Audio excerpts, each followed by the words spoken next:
Good morning. Welcome to our Facebook Live here at Bluebird Quilt Studio. We're thrilled to have you with us this morning. We have some fun things to share with you today. We're going to be sharing some creative Paintliqué techniques with you that can be done either at your domestic sewing machine or on a long arm.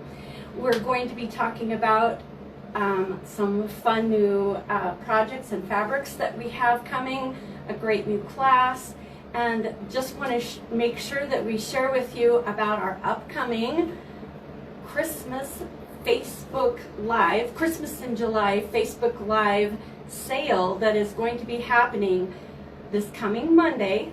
So that's Monday the 31st from 10 to probably about 10:30, 10:45, somewhere in there. We're going to be sharing some special fabrics at special sale prices that feature Christmas gift related items. So you won't want to miss out on that special sale. There'll be special sales that are available only during our Facebook Live. So we want to invite you to that. So let's get started and talk about a few things that are fun and new here at Bluebird Quilt Studio. We have a new sample. It's featuring the Jason Yenter Summer Breeze fabric collection that we have available. Boy, we all need a summer breeze right now, so this project is a really great one. It's a downloadable pattern that's available from In the Beginning Fabrics. So you've got a great free pattern, a really nice queen-sized quilt, and easy piecing. So this would be a great beginner quilt. So if you're interested in that, pop on in. So Summer Breeze collection. Love those fabrics. Super bright, cheery, and fun. We also have some beautiful Hoffman batiks. I'm going to hold them up one by one. This particular Hoffman batik line has some speckled dots in it. I love it. So there's a beautiful blue. We have sort of a cotton candy pink and a nice red that could go with anything, and some luscious purple. I've just pulled a few of the bolts that are from this collection of fabrics that have popped in, so really excited to be sharing those here at Bluebird Quilt Studio, brand new this week. So those are some of the fun new summer fabrics that are in the door. Nina has a fun project that she's wanting to share with people, so Nina's going to come. I'm going to pop in. But I just wanted to say those batiks that Shirley was holding up, I was here when they came in, so I think there's about 10 different colors, 8 or 10 different colors. So you've only seen a smidgen of it. So yes, they're all yummy with the little speckly polka dot things. And we love batiks around here, so dive into the batiks. They always make me feel like I'm on a vacation, a beach vacation. Yeah. Didn't you just have a beach vacation? I did just have a beach vacation. More about that actually next month. Okay. So Okay. I'm going to dress Shirley today. So she's gonna wear this one, and I'm going to wear this one. Yeah, here we go. All right. Oh, no, I'm upside down. There we go. Now I'm not upside down.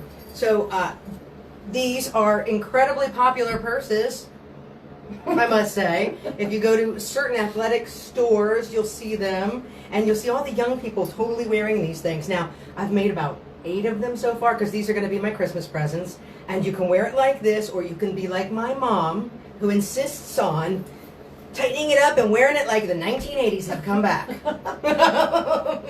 Sweatbands. Oh, no, Olivia Newton-John. Yeah, she hasn't gone that far, but she's insistent that it's a fanny pack and not a crossbody. And so what's really nice with this is you can do it either way, whatever makes you happy. But you have a little zipper in here, and you have 2 little inside pockets. And I did test this out. My glasses, the case, because I need to wear glasses, fit in here. My wallet, my phone, my keys, it all fits in here. And then that's it. I'm hands-free, and I can go shopping. Nice. Right? Perfect for vacation, perfect for the young people going off to college. It's ideal. So this is a class I'm putting together. I'm working on getting all of the stuff into little kits for you. So it's going to be Saturday, September 9th, 9 to 4. one-day class, get her done. $45 for the class kit. Must purchase kit to take class. So the class is an additional $20. So for $65, you get the kit, you get the class, you get to spend all day with me. Saturday, September 9th. All right. Thanks, Nina. So that bag is going to be a fun gift item. I know that people will love that. I could have used that on my trip, you know. So there you go. So let's talk about some fun applique techniques. We've kind of been focusing on that through the month of July, different ways of doing applique. And applique, I love combining piecing with applique. I do it all the time, but kind of my bliss moment is when I'm combining mixed media and art quilting with applique techniques. So just to kind of give you an idea of some of the techniques that I like to put in my quilts. So this is a little art quilt that I made, and really what inspired this whole quilt were these fun little bits of jelly printed fabrics that I made. And I loved these vines that were happening over here because of threads that had gotten and blocked the paint from being applied to the fabric.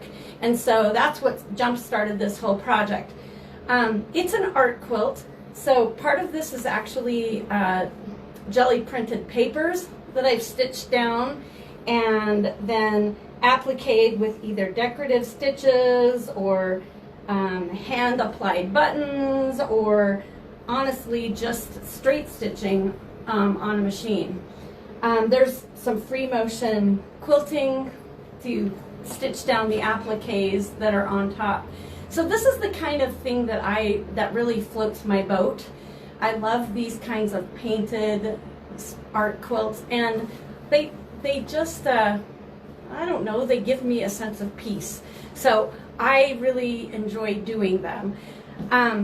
So I just thought that I would share a couple of the things that I enjoy doing with these. And what's great about them is they're super freeing, and if you enjoy watercolor or you enjoy working with colored pencils or even crayons, you can modify these techniques to use them any way that you see fit, and just have fun in your sewing studio. I think that you'll see that they're a fast way to do a form of applique. I've even heard it called Paintliqué. So let me show you some of my favorite tools for this type of work, and then we'll do a little stitching. So one thing that you can do is literally take colored pencils and color on fabric, okay? And if you'd like to, there is textile medium that can be used to sort of water down the colored pencils, and it enhances the color a little bit. My preferred choice for a colored pencil type of medium are these ink tint pencils by Derwent. Technically, they are ink based. They do have a lot of pigment in them, not a lot of binder, and so you'll see as we're using them here that they actually intensify quite a lot when you add either textile medium, or in today's demo we're going to talk about using some just some water to spread them. But you can just color them and then stitch them, okay, and either apply. So this one was colored and then stitched.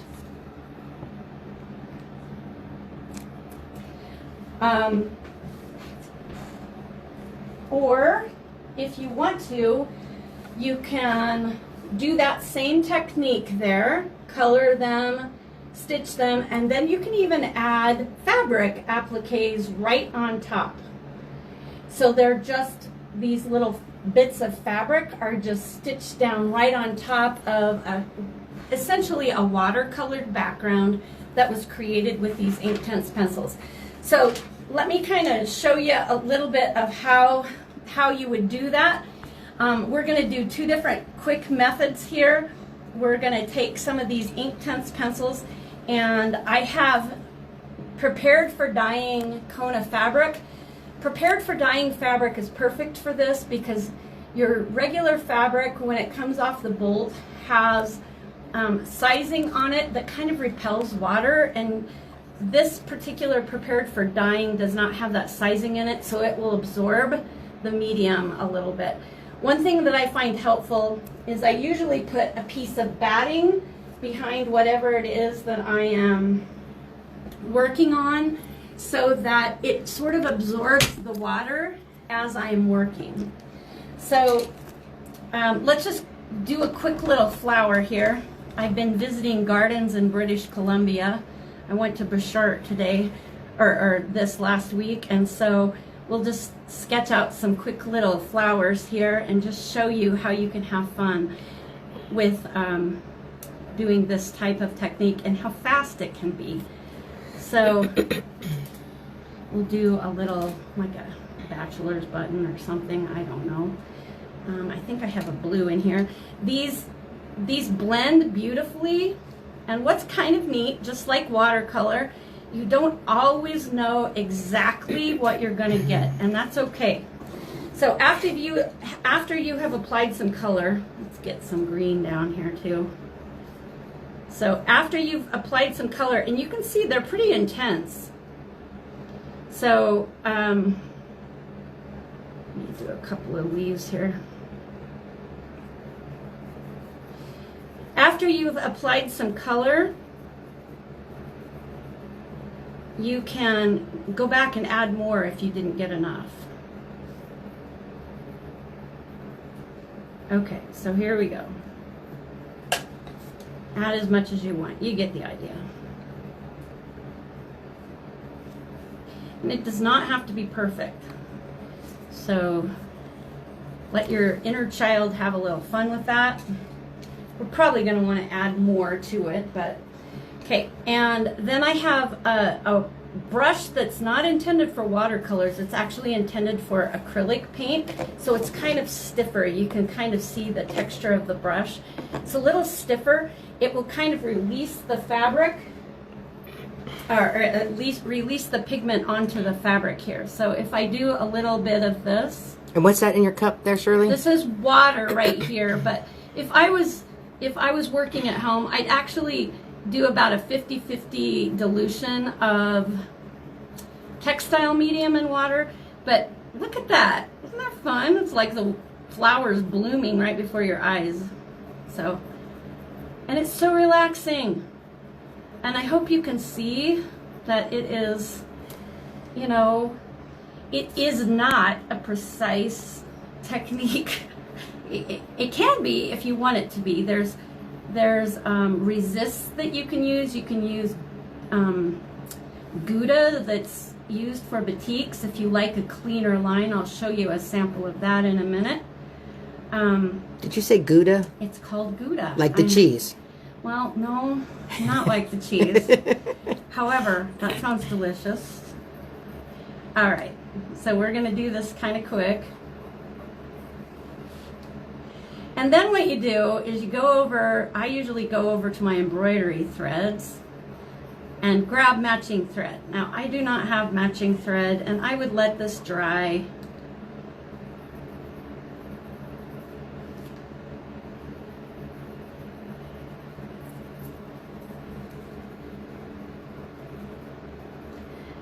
But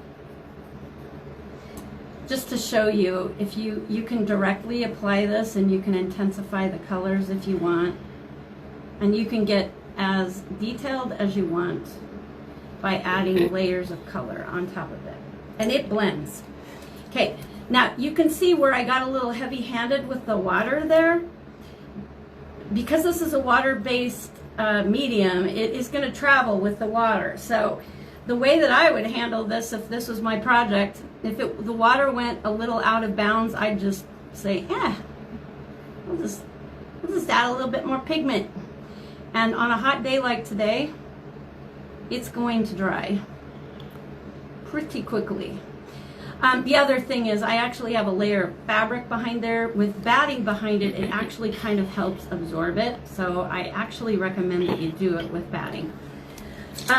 This is probably best not done on the throat of your machine. However, you really do kind of have a stretched canvas in front of you. Ideally, you'd let this completely dry, but just to show you how we can add a little fun by quilting it, okay, we'll add some stitching. So here we go.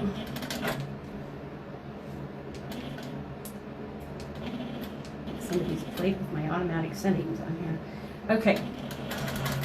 Oh, it would probably help if I turned off the gears. Okay, here we go. So when you add some stitching to this, get that out of the way.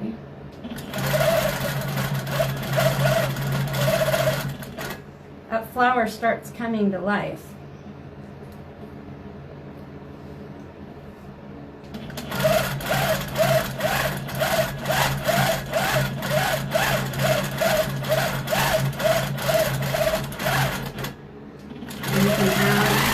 Dimension for our leaf.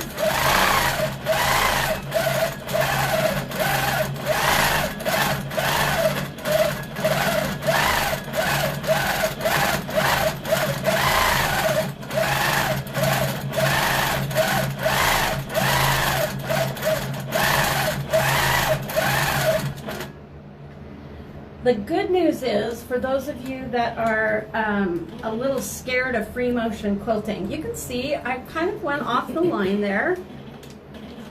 Got to be honest, I did it on purpose. However,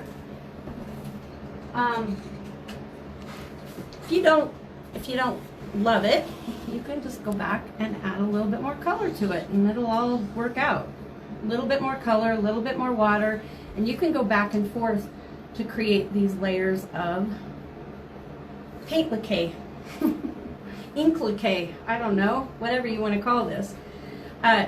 Super fun though, and you know, add a few beads and buttons and actually use colored thread, and you can really have a lot of fun with this. So that is one way to do it. Now I mentioned if you like a little bit more control, if the bleeding is bothering you because the water is carrying the dye, you can use Gouda and you'll get a more controlled line. So here's some examples of this technique using Gouda. It's used as a resist to prevent the fabric dye from bleeding. So, and here's another sample. So, in any event, I hope that that was fun for you, and I really want to invite you back to Bluebird Quilt Studio on Monday at 10 a.m. Mountain Standard Time. We will have our Facebook Live Christmas in July sale. You won't want to miss out. It's going to have some great deals that will only be available online. Have a great week, and I hope you make time to have a little creative fun at your sewing machine this week. See you later.